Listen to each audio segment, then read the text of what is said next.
Leli thuba ngibingelele President, ngibingelele usihlalo umbutho, ngibingelele obaba bonke, amadodana, izinsizwa, izintombi zesigaba, omama, usonto sikole ukhona. Ngiyalibingelela bazalwane egameni elihle leNkosi yami nguJesu. Amen. Hallelujah. uKristu inkosi.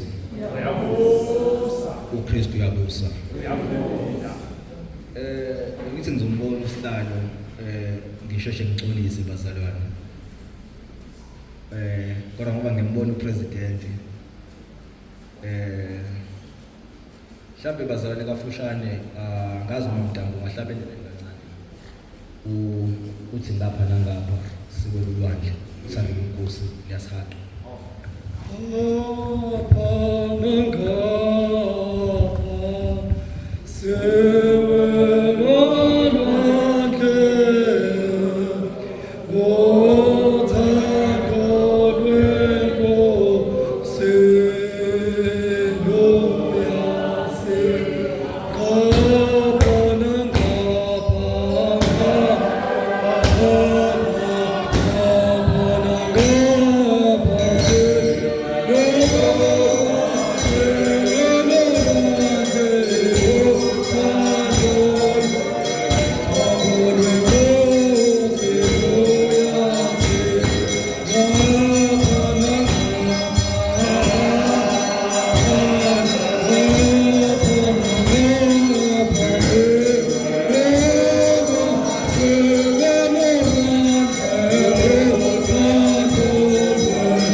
Ebhayibhelini sisencwadini Old Testament, incwadi kaLeviticus, isahluko esesithupha. Sizoqala ukufunda kwisahlukwana se-12. Isifundo sethu sizosithola incwadini kaLeviticus, isahluko ese-12, isahluko sesithupha. Sizoqala ukufunda kwisahlukwana se-12. Leviticus chapter 6, reading from verse 12.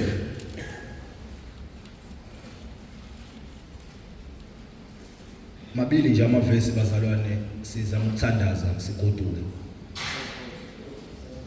Angifunde nasebetholile. umlilo phezu kwe-altare uyohlala kulo uvutha njalo ungacimi. Umpristi uyakubasa izinkuni kulo ekuseni njalo, ahlele kulo umnikelo wokushiswa, ashise kulo amanoni eminikelo yokuthula. Verse 13. Umlilo wohlala e-altare uvutha njalo ungacimi. Ungathandaza kanjalo. Smart sezimini senkosi Jesu. uNkulunkulu ongaguqukiyo, uNkulunkulu omelana nezimo zethu. Sikubukele kule ntaba yakho ke Thixo wethu zisewembisi. Ukuzozwa izwi lakho ukhulumisana nalo ngathi. Kwangazi uthi ke simakade sazulu. Ungamane wehlisela umoya wakho phakathi kule ndawo. Bese udala Nkosi ingqondo zikamoya oyingcwele nezinhliziyo zikamoya oyingcwele ukuze sikwazi ukwamukela leli lizwi elingumoya oyingcwele eseluyisweni lapha kule nkonzo. Gqiba ke umntwana wakho Nkosi singamboni yena simazi bese uveza wena Nkosi uqobo wake wayenza lento ngelinye ilanga wabeka ilahle emlomeni simade sezulu omunye wezingceku zakho bungayiphinde lonto ubeka ilahle phezulu komlomo wakhe bese ekhuluma egameni leNkosi uJesu Kristu manje naphakade. Amen. Mhlambe bazalwane ngixolise president isimo sempilo angimnandanga sengihlonipha isicelo bazalwane lube ludusu kanti vele angiphilanga kodwa ngoba muncane umsebenzi wami bazalwane ukuzonika nje into esobe sihamba ngayo kulonyaka ngokwemvumo kaSihlalo angazi bazalwane kodwa amehlo ami alapha ku verse 13 umlilo wohlala uvutha njalo altare ungacimi. Ngenzela uzibazalwane mude lo nyaka sizolibele sikhumbuzana uma ngathi sesiyabona ukuthi umlilo ufuna ukucisha ukuthi sihamba ngalento ethi umlilo mawungacishi ealtar awuhlali uvutha njalo. I-Old Testament le bazalwane enye izincwadi ezibhalwa uMoses Israyeli ezophuma eGibhithe ebhekezweni lesithembiso. Kodwa le ncwadi kaLeviticus ikakhulu ibhekelele imithetho okanye indlela yokukhonza uNkulunkulu ngaphakathi endlini yokukhonza. Bese benayo imithetho abanikwe yona uMoses ayilande entabeni. Kodwa manje sebenikwe imithetho on how to worship God. Banayo imithetho ezobalonda besuke eGibhithe ukuthi uNkulunkulu yini ayifunayo yini angayifuni. Kodwa le mithetho manje eyasendlini yokukhonza uNkulunkulu. Le abanika yona uNkulunkulu ayinika uMoses. Sekuthiwa uMoses inika uAaroni nabantwana bakhe. Zimbili lezi zinto bazalwane. I-altare nomlilo. Ya uma inilahlekela namhlanje ake sizame ukubukisana i-altare nomlilo. Uright ngoba sikhonze bandleni lomthetho.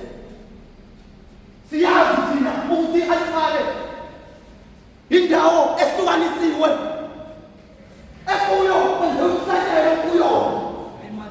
I-altare bekuyindawo in the Old Testament ebekuhlanganyelwa kuyo kwenziwa umthandazo. I-altare bekuyindawo abantu ebebesihlanganyela kuyo befuna ukwenza i-encounter noNkulunkulu. I-altare bekuyindawo physical abayibonayo abantu abebesihlanganyela kuyo ngoba befuna ukuzohlangana noNkulunkulu. I-altare bekuyindawo nabantu benyisela khona umthandazo wabo kuNkulunkulu. Futhi i-altare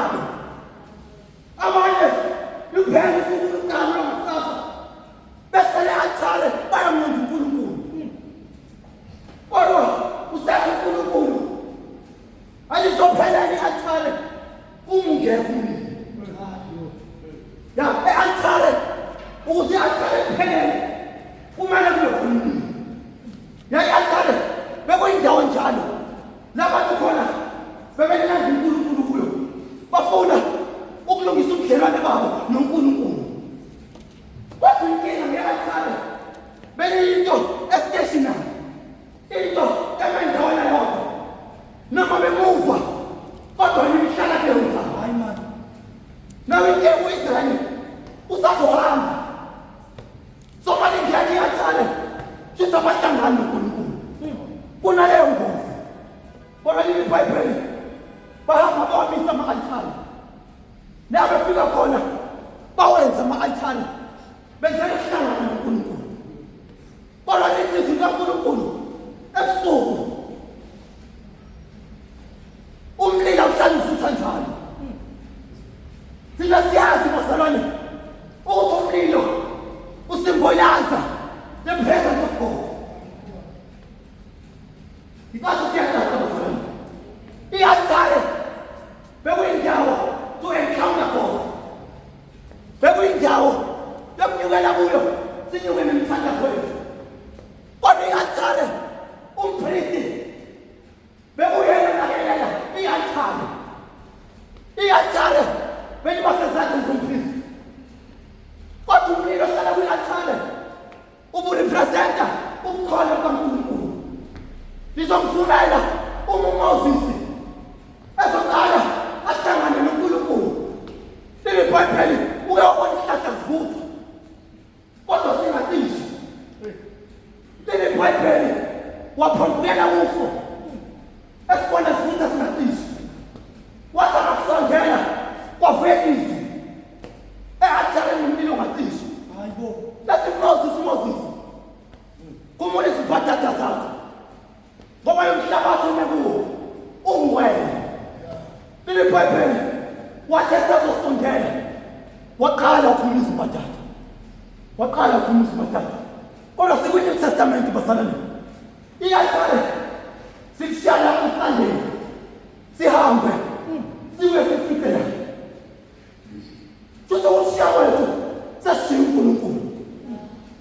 Kodwa ngivumelene ebusuku ngithi lishede i-althari asasona isakhiwo esibonakalayo. Kodwa lona althari lethu madodana ilona leli yayilona leli lokuhlangana kwethu lokhu. Sihlanganele i-althari labafana, sihlangane i-althari. Mawuwacimi lo mlilo wase-althari, mawuwacimi lo mlilo wase-althari. Yabazane ilona althari leli uNkulunkulu esithembe ngalo leli. Yabanye bethu baphila kulo le-althari, abanazo ezinye izinto abazithembile. Kodwa ilona althari eliphilisayo leli. Mawuwacimi lo mlilo kuleli althari. Yabanye basitshela ukuthi inike ngabo lento yakuvutha kwalo mlilo wase-althari. Bazi ukuthi uma bengekho awukho lo mlilo. Kodwa ngivumelene ebusuku masohamba kulo nyaka mawuwacimi lo mlilo noma bakhona abanye noma bekho kodwa thina sikhona. Ungacimi lo mlilo, ungacimi lo mlilo. Ngalesa sikhathi basane bekuwumpristi oqikelela ukuthi i-althari umlilo khona ucishe.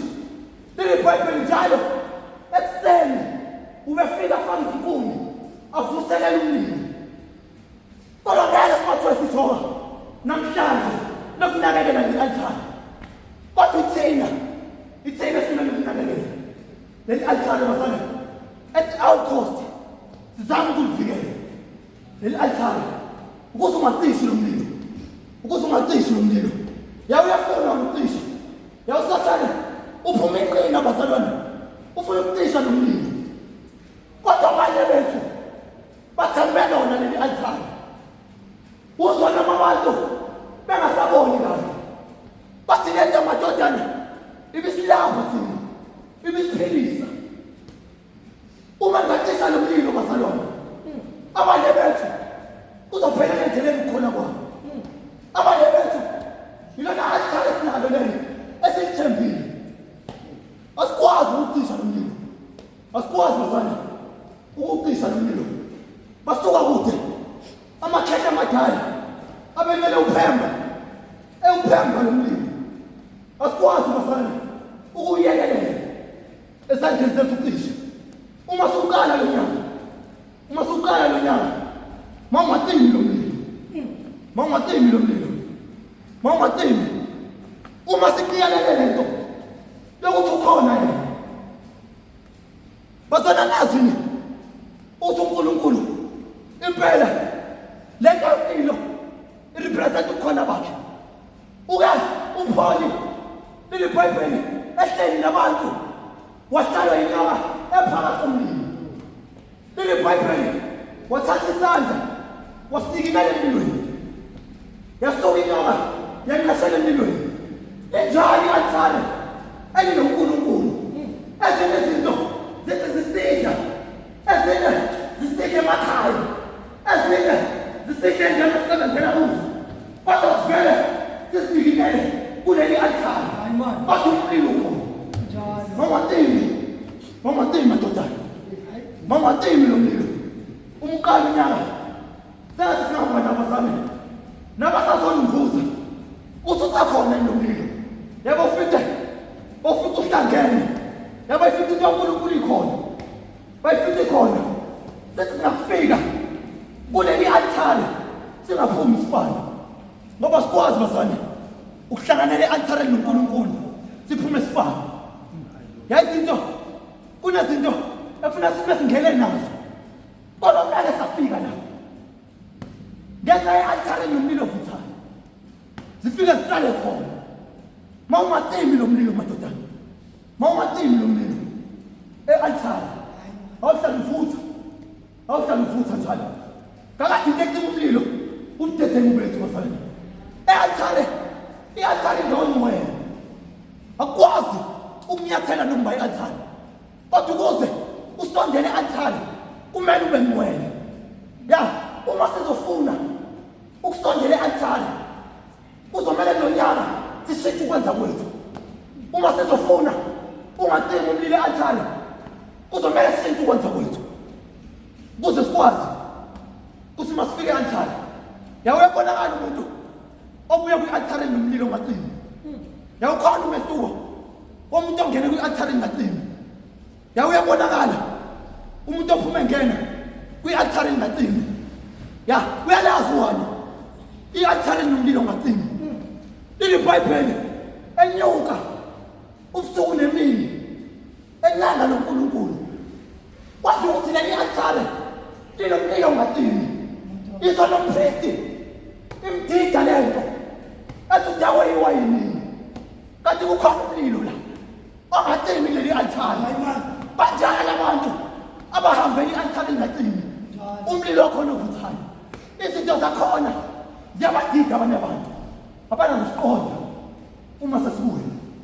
Angazi basana masikathandaza into. Uthi uNkulunkulu asisize lona. Ungatimbi. Ya ungatimbi umlilo. Baningi abagadile. Uthi kuzokwenzakalani kulobu buholi obukhona. Kodwa ngiyanithemba bazalwane ukuthi nizoyivikela lento kaNkulunkulu. Ya, for the sake yalo mlilo se-althare. Ngoba usizo kuthina lo mlilo. Iwusizo lento. Ingakho uMoses ume introduce uNkulunkulu kuIsrayeli. Athe mina bekuyintsika yefu. Athe kusuku bekuyintsika yomlilo. Ngoba esambavezela lo uNkulunkulu omlilo. Mawungatimbi umlilo. Yo.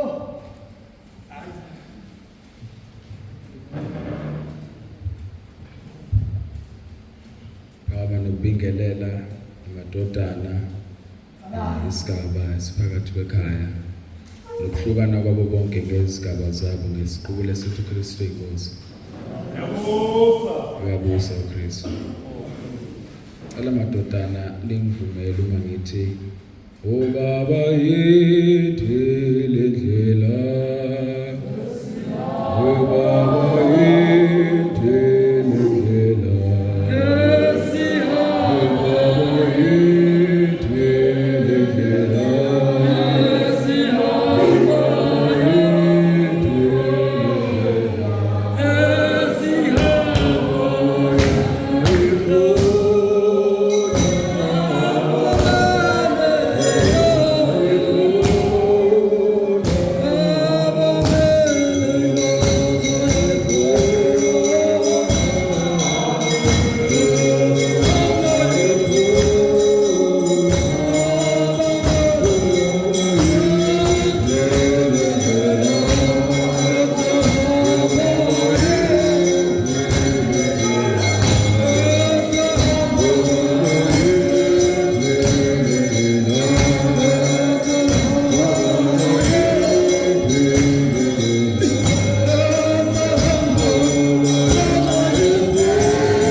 isizathu esingenza ukuthi ngiqale le ngoma ukuthi uma sifuna ukuthi leli altare lihlale livutha njalo, uma sifuna ukuthi lo mlilo uhlale uvutha kuleli altare, akuzokuba indlela emfishane futhi akuzokuba indlela elula, kuzoba indlela ende futhi izofuna abantu abanamandla. Ukuphemba lo mlilo kungukuthi nathi singabantu siyazibonakalisa ukuthi uNkulunkulu simethemba kangakanani, nokuthi impilo zethu sizimisela ukuthi sizinikele kuye kangakanani. Akuyona ke into elula ukuthi unikele impilo yakho uNkulunkulu, ngoba uma unikele impilo yakho uNkulunkulu kubiza ukuthi leli altare lihlale livutha. Useshilo umfowethu wathi leli altare lime endaweni eyodwa, and sithi uma siphuma thina selishiya sibuye silifice likhona. Kodwa kunalento engiyithandayo yokuthi uma sesiphuma emabandleni ngesonto, kukhona lokho esiphuma nakho kuwumlilo kuseyinhlizweni zethu. Lo mlilo kuwukuthi sodlulisela kubantu nathi as far as we can emhlabeni, ngoba part of our mission is ukuthi nathi lesi sibane sikithi singagcini ngokuthi sibe kuthina, kodwa sisidlulisele nakwabanye, ukuze abanye abantu bambone uNkulunkulu, ukuze abanye abantu sibadonsele enkonzweni, kumele bawubone lo mlilo njengobunjalo. Lo mlilo ke ubiza ukuthi kuzo zonke izinto esibhekana nazo sihlale simethemba uNkulunkulu, ngoba unyaka mude, ebudeni bonyaka ziningi izinto ezisehlelayo, kodwa kulezi zinto ezisehlelayo isizathu sokuthi sihlale simile ngaso sonke isikhathi silapha phakathi kwalamagceke, ngoba ukuthi uNkulunkulu usakhethile ukuthi ame ngakuthina. Uma ngakuthina njengoba sana lenselelo yokuthi nalomlilo kumele siwugcine uvutha. Mina kunalento engayifundiswa yasalukazi ukuthi uma kuukuthi ufuna ukuthi umlilo uhlale uvutha boshona phansi ukhwezele. Ngamanye amazwi kusho ukuthi ukuze umlilo uvuthe bohlala edolweni, idolo lidla ukudla kwawo. Ngoba ukuze uvuthele umlilo enhlizweni yakho, ukuze uvuthele umlilo ubonakala uhamba phakathi kwabantu, kumele kube ukuthi uyazana noNkulunkulu on a personal level. Okuyiyona nto thina abantu esehlulayo kakhulu, kuba ukuthi thina abantu uma sizinikela uNkulunkulu siyasinikela only to a certain degree, but ukuze sikwazi ukuthi uNkulunkulu simbone njengoba enjalo, ukuze sikwazi ukuthi lo mlilo sihlale siwugcina uvutha, siwuphembe njalo, kumele kube ukuthi uNkulunkulu siyamazi.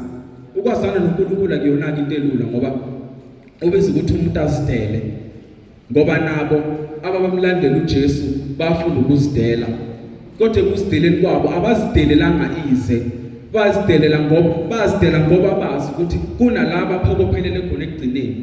Nxa siwelela ngaphesheya kwethuna, kukhona umvuzo sisuke siwulindele ngale kwalo, kodwa kuqala ekutheni thina uNkulunkulu selapha emhlabeni simazi kangakanani, lo mlilo siwugcina uvutha kangakanani, siyakhwezela yini.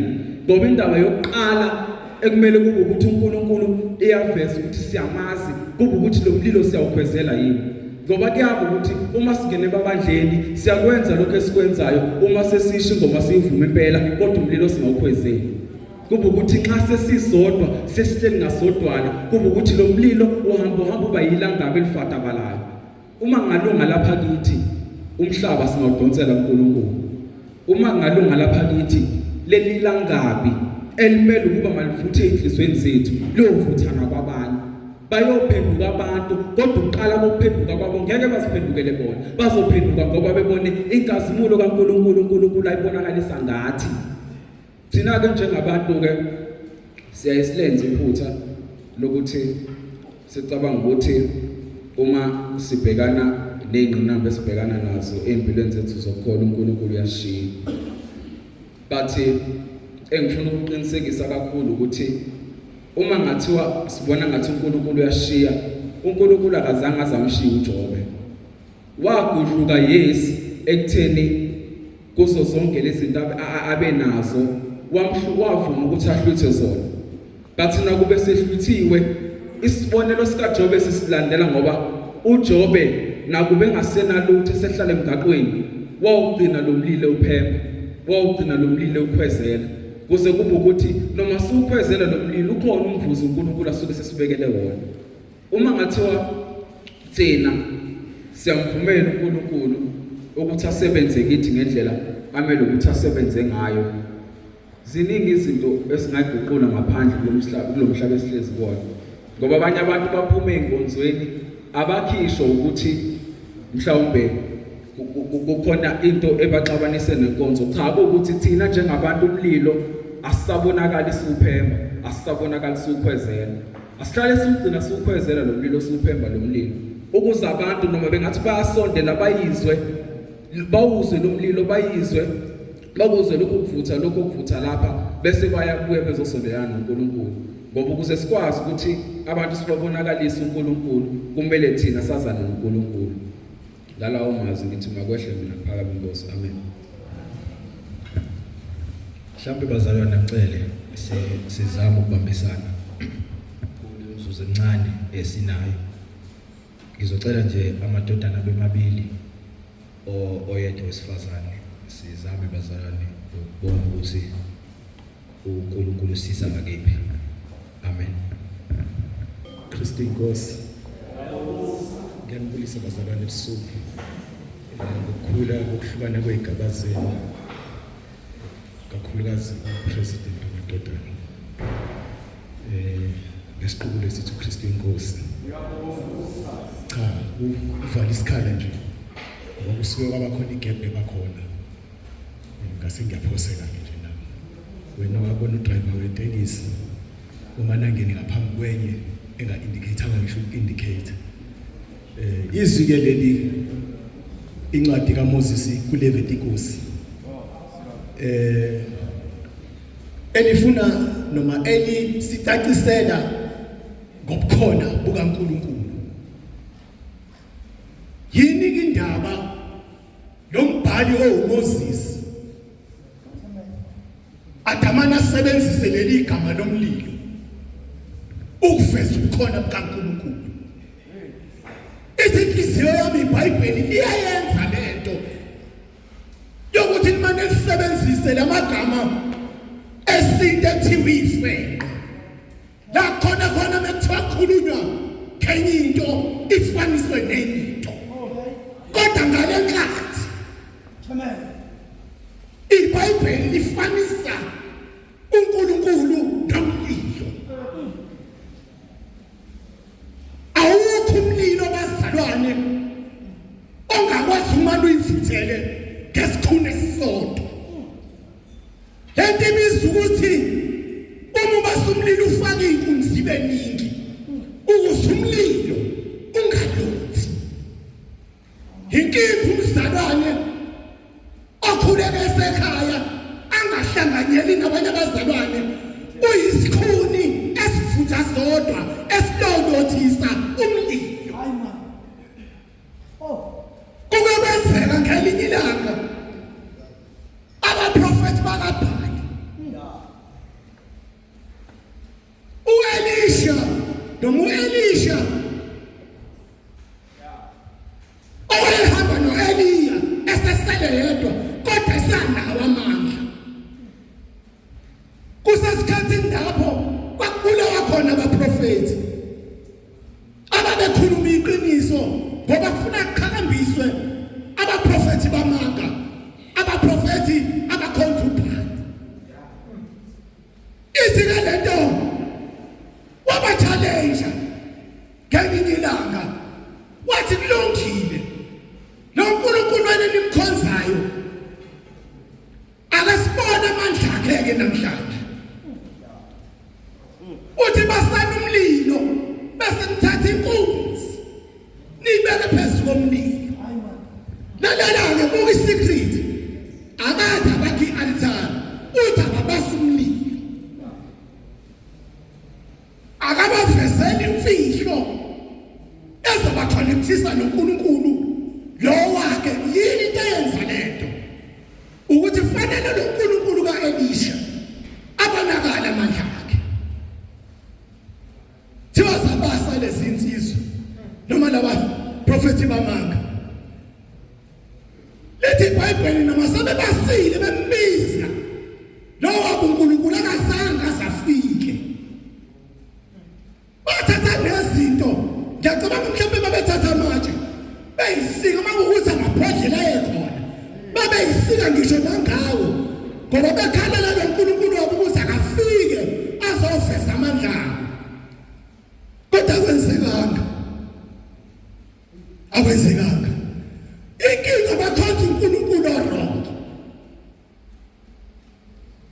ithi le ndoda elisha kulungile izwake baqona ukuthi hayi ngenzeka kube ukuthi usalele bengenjani nimnyakazise thina sikhathi uNkulunkulu ongalaphi sikhathi uNkulunkulu obheka ubusuku nemini sikhathi uNkulunkulu ongukhona okuzibe kubasa umlilo amanafele uNkulunkulu khona zonke indawo uthi umhlabelela sekhaya kuzo zonke indawo uNkulunkulu nabantu bakho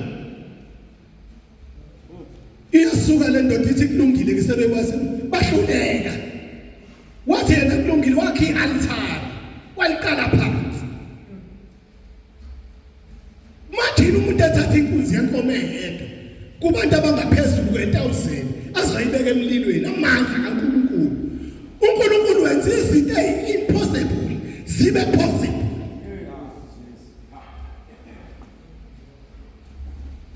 wayibeka u-Elisha inkunzi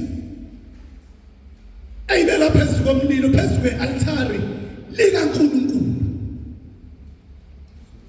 yayibona ke lento manje ukuthi njengoba beyibeka phezulu kwe-altari likaNkulunkulu umi emhlabathini umhlabathi uwaNkulunkulu which means ukuze ukwazi ukuconnecta noNkulunkulu fanele ube kwi-possession eyi-1 lento edala uNkulunkulu ayifuna wena yima kuyona khona uzothi umbiza bese yafika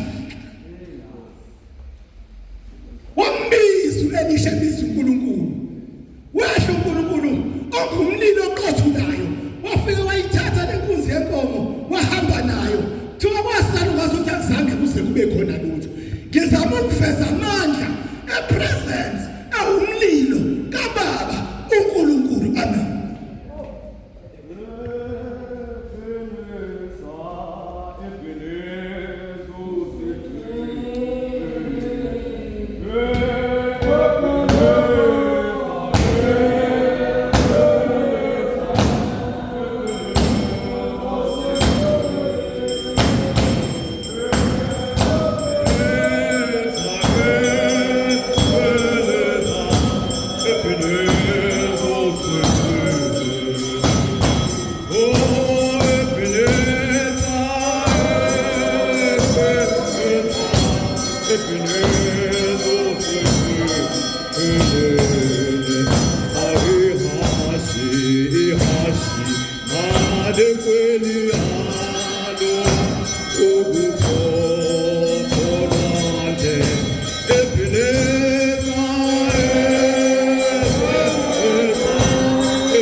egameni lomfelo wethu Jesu Kristu, amen.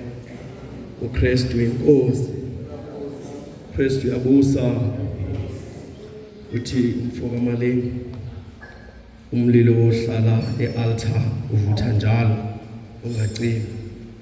Mina ke bazalwane angisukumele noma ngishumayele, kodwa njengengweve endala ufuna nje ukuthi izinsizwa zakithi yabona lo mhlaba esiphila kuwo abantu bahlukene kabili, kodwa umlilo mawungacime altar abantu bahlukene kabili. Khona nje abafana noxolo abadinga ukuthi ukuze bahlale befit bahambe bayojima, kodwa umlilo mawungacimi. Athi ngelinye ilanga encwadini kaMalaki chapter 1 verse 10 athi kodwa ukhona niphakathi kwenu obengavala umnyango ukuze i-altar ingalibaseli ubala. Amen bazalwane. Kube khona abafana no-Africana abangadingi ukuthi baye ejimini ukuze babe fit. Amen. Ngoba umsebenzi wabo baqhuba ibhala emsebenzini futhi bashayisana, kodwa umlilo mawungacimi e-altar likaNkulunkulu. Yabona bazalwane, ukuze ke umlilo ungacimi kufuneka uhlale endlini kaNkulunkulu. Kufuneka umsebenzi wakho njalo kuba wenza wena umsebenzi ozokuhlalisa noma ukuhamba kwakho kuzokuhlalisa ezwini likaNkulunkulu. Awuzudinga ukuthi uzuphumele ngaphandle ukuze uthole amandla ukuze umlilo ungacimi, kodwa mntaka malinga kulonyaka mabe singahlala kuNkulunkulu umlilo ungeke ucime e-altar. Sidinga ke bazalwane abantu abanjalo maqala unyaka ngelinye ilanga uke sewungacima nomlilo, sike sangacima isibani. Umfana omncane uSamuel akakamazi uNkulunkulu, usendlini noEli limemeze izwi lithi Samuel agijime aye kuyena, kodwa ngoba isibani sasingacimi, ngoba ekukhoneni kukaNkulunkulu isibani asicimi. Bazalwane bekuzodinga ukuthi nathi kulonyaka masiqala sikhethe nje ukuhlala endlini kaNkulunkulu. Isibani asiyucima ne-altar likaNkulunkulu liyawuhlala njalo. Uthi uma lingangelinye ilanga akazi uNkulunkulu wayinjalo, noma uMose mayefuna ukuveza ukukhona kukaNkulunkulu bese feza umlilo. Ngeke ngathi maNkulunkulu nomntakamntanga ukuthi izingelosi kade sitshena kula maviki adlule ukuthi zilandela ukukhanya, zilandela umlilo wezinkanyezi, zilandela ukukhanya ziyobheka ukukhanya. Kunjalo ke bahlala kuNkulunkulu, bahlale kukhanyeni njalo, umlilo unakucima. Bazalwane namadodana, mawuqala kulonyaka ake sihlaleni ebukhoneni bukaNkulunkulu, eke sihlaleni ebukhoneni bukaNkulunkulu. Siyothi ke mase kuphela unyaka sithi eBheneza usigcinile ihashi nenkoli yalo uphoso olwandle, ngoba sihlala ebukhoneni bakhe umlilo awucimanga. Besidinga ke izinsizwa maqala nakulonyaka nezintombi nabazalwane abazothi nje bona bafuna ukuvala umnyango ukuze i-altar likaNkulunkulu lingabaseli ubala. Yabona bazalwane, ibuhlungu into yokuthi sesikholwe kangaka, sesihambe kangaka, simemeza ngalo uNkulunkulu sitshena nabantu, kodwa ekugcineni bese kuyacima umlilo. Khona abanye abanele babone nje mfuka mntamba abafana endaweni bathi ke nami ngifuna ukufana naloya bhuti. Kodwa makuzoqala unyaka asikhulekeni bazalwane ukuthi la sihamba khona abantu babone ukukhanya, babone umlilo kaNkulunkulu ohamba nathi, babone i-altar likaNkulunkulu, babone thina ukuthi njalo ekuhlaleni kwethu nasekuhambeni kwethu umlilo uyavutha. Uyabona ke umuntu onomlilo ovuthayo akasho yena akatshena abantu, kodwa nasebandleni aphuma kulo uyabonakala evutha, nasekwenzeni kwakhe ebandleni akuyena lo othola kade laxatshana khona amaxesha umfundisi kubonakala yena kuqala umlilo kaNkulunkulu awuvuthi.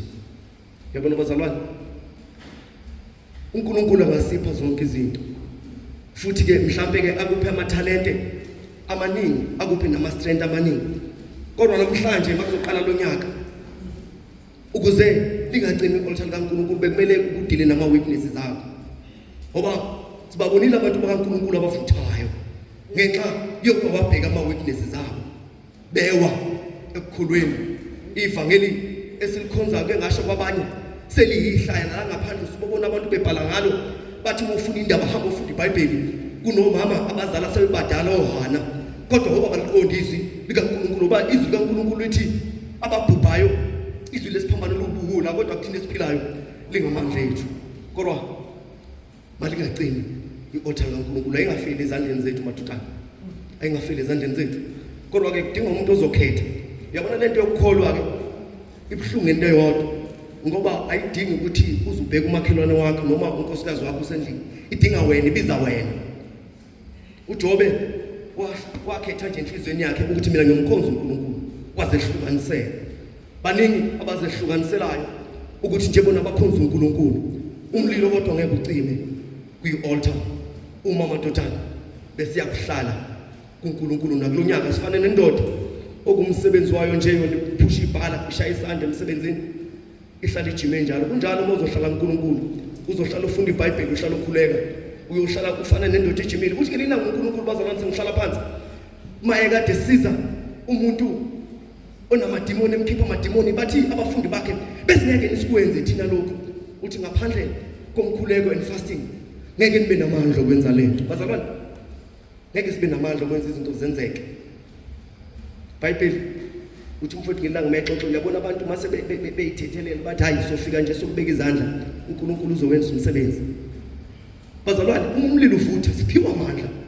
oPeter kuthiwa ngendlela ababegcwele ngawo umlilo babethi mabedlula abagulayo bathinte ngezithunzi baphile abagulayo. Nathi bekungaba njalo masohlala uNkulunkulu sohlala zivutha nabagulayo bakufike thina bayophuma nje ibhedlela. Malibonga ivangeli. Amen. Ngibingelele intombi zovuma, ngibingelele omama, bese ngibingelele amadodana. Bazalwane angizukuba munye nje, ngizoba nje 2 minutes bese ngihlala phansi. Into engisukumisayo ngizwe abaphethe inkonzo ngapha batheke kuzoba amadodana bese kuba intombi. Mina ke ngiyintombi ngumama ngena ndawo zonke. Izwe livuliwe ozivulele incwadi ngizwile ikhulume ngomlilo. Ngizothi nje madodana, yes madodana, umlilo mawungacishi. Siyawuqala unyaka nithema nenza inkonzo nabona ukuthi nize ekhaya sajabula sasiba khona nathi. Ngibonga nalencwadi evuliwe ukuthi akukhulunywa namadodana kuphela kepha kukhulunywa nathi sonke sikhona kule nkonzo. Umlilo ke bazalwane kumele ungacishi. Ukuze ungacishi kumlilo iyodwa into ekumele sihlezi siyikhumbula yokuthi mhlawumbe awusemncane noma usukhulile kodwa wabhabathizwa. Uma ubhabathizwa ke waphawulwa ngoPhawulo esiphambane ebunzini lapho. Okungukuthi ke lokho kumele uhlezi ngaso sonke isikhathi ukukhumbula noma uhambaphi ukuthi wena unophawu waphawulwa ngalo. Kuze-ke kuzohlezi umlilo uvutha kumele ukhumbule ukuthi wena wabhabathizelwa kuphi. Uma uke wakhumbula lokho umlilo wakho awuzukucisha. Ziningi izinto ziyenzeka sihambe endleleni suqala unyaka futhi kuningi okusazokwenzeka okuhle nokubi. Kodwa kukhona konke lokho masenze sure ukuthi umlilo wethu awucimi. Masenze sure ukuthi isiphambano esavuma ukusithwala sizomlandela uJesu yize nathi zikhona izimo kuthi noma uzizwa ukuthi ukhathele ungacabanga ukuthi isiphambano uzoshiya uphinde ubuyele. Kepha into efunakalayo kufunakala ukuthi umlilo wakho uhlezi uvuselele. Ukuze umlilo uhlezi uvuselela uzovuselela ngokuthi ukhuleke. Ukhuleka uNkulunkulu yena yedwa.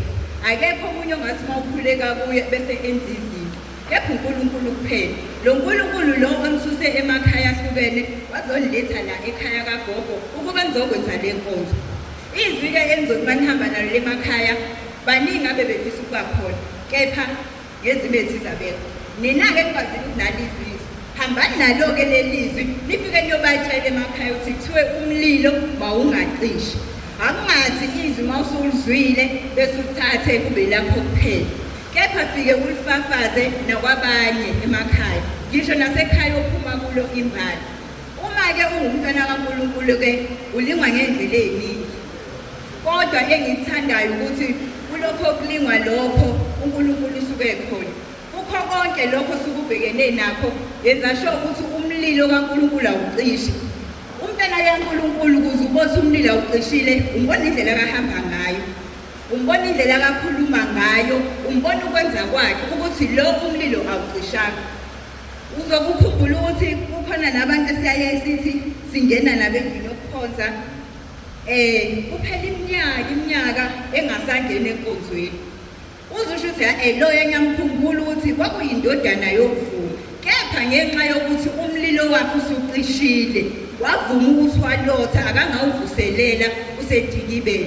Kepha thina-ke njengoba silizwile ivangeli asikwenze lokho kusho ivangeli, asingamdumaziki uNkulunkulu esesithande kangaka saze sabona lo nyaka babese thina siyaqhela uNkulunkulu. Asondele kuNkulunkulu noma ngabe kuthiwa kubuhlungu kangakanani, masondele kuNkulunkulu noma ngathiwa sesiyahlekwa sibizwa ngazo zonke izinto, kepha kwenza ukuthi sisondele kuNkulunkulu bese siyamcela sithi Nkosi awungisize ukuthi lo mlilo ungacishi. Yenzeka nasebandleni njengoba siba ngaka siyakhonza, uthola ukuthi ukhuba umuntu, lo muntu omkhubayo akaseze enkonzweni ngenxa yokuthi wena wenza izinto ezirong, naye-ke bese yakhubeka uthola ukuthi nomlilo wakho usuyacisha. Baningi ebesikhonza nabo okumele ngabe siyahamba thina sesilizwile ivangeli sayobavuselela. Awukwazi ukuya kumuntu uyothi uyomvuselela ungavuselelekanga wena kuqala. Awukwazi ukuya kumuntu uthi uyomtshela umlilo awuvuse kubeni kwena usokusho ngomlomo, kepha ayizenza bonakala.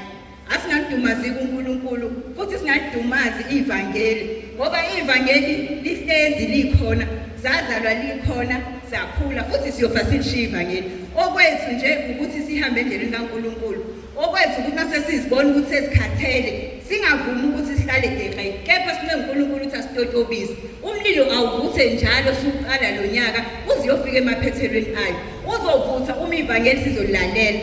Mase sililalelile bese siyalenza, mase silenzile sifakaze nakwabanye. uNkulunkulu emuhleke bazanathi bengasigcina nje sonke, sibonga nje ukuthi le nkonzo nathi siyithole siwomama ngoba kungumusa kaNkulunkulu. Akekho omunye futhi esingathi masimbiza kwenzeke izinto empilweni zethu kepha uNkulunkulu kuphela. Ake sithi masifike emakhaya ngoba yangihlupha lento ukuthi senifikile uyothi ufike ungene ekhaya noma ekuseni, hayi ngiphume eBarnabas uyokwenza neBarnabas, hayi bekunenkonzo ngizwile inkonzo, hayi inkonzo ngizwile ibithini-ke incwadi ebivuliwe, hayi ngizwile kuphelele nje lapho ukuthi hayi ngizwile. Ngobani? Ngoba khona lento lokuthi sithi senkonzweni bese-ke usathana adunga ingqondo zethu uthi sikhona ngokwesidumbu, kepha inhliziyo nengqondo ayikho evangelini. Masingavumi-ke ukuthi-ke imililo yethu icishe, masingavumi ukuthi sikhathale endleleni yokuhamba kaNkulunkulu, masingavumi ukuthi uNkulunkulu esesibize ngabantwana bakhe babese siyamdumaza sijabulisa imbangi yakhe. Singaqula kube mnandi kwenjeya, kepha okubalulekile ivangeli ukuthi lifike lathini kuwe nakuwe, akubonakaleki ukuthi umlilo wakho usavutha, ungacishwa yinto ey'ncane ezingeke futhi zisize ngalutho, kepha kwethu ukuthi sihlale evangelini senze intando kaNkulunkulu. Amen.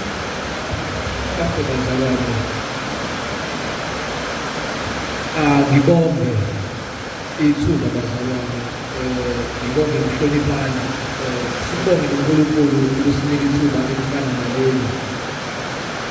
Sesifike ngasemaphethelweni bazalwane, besifisa ukuqhubeka nenkonzo, kodwa ngenxa yezimo zokuphepha kusanabafuthu abaya sisayipulazi omdabu baqhubeka bafuthu. Nesimo sezulu asisihle bazalwane, ngezizathu zokuphepha nabafundisi basilindile kusasa ekuseni izinkonzo zingena o-8 kufanele sithi ukugoba ngabangala kancane bazalwane, kodwa siyabonga uNkulunkulu usinika ithuba elifana naleli la khona ezosivuselela sizolibele sikhumbuzana esibonana ukuthi mawungacimbi umlilo ya noma sekubona ngihamba nawe engathi uyafuna ukuphazamisa mawungacimbi umlilo ya sizolibele nabangekho bazalwane ngoba cishe bangaba nesandla ekucishe kodwa sizolibele siqhubana endleleni kulolu hambo ukuthi mawungacimbi mhlawumbe mawuzohlabelela mntwana sizame bazalwane ukuthenga uNkulunkulu ngiyafisa sonke bazalwane sibe nethuba la lokuyinqangela kuNkulunkulu ukuthi ungacimbi nowami Nkosi ya Nkosi nowami ungacimbi umlilo kulonyaka ungikhusele ungacimbi umlilo ohlabelele mntwana sizama ukuthandaza bani sonke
emhlabeni wakithi bazalwane kumbe khona inhlasane efihliwe emlotheni sekuthiwa ithemba likho kusabumnotha nje afike akhahlele umnotho kuvela inhlasa athi abo icishe abathambile abanye babempilo yabo icishe abantu abethe bakhetha kuba impilo zabo njengana bona kodwa bona babalahla baciba umlilo kodwa kufuna ukuthi bazalwane nezitha zethu zisithande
Jesus,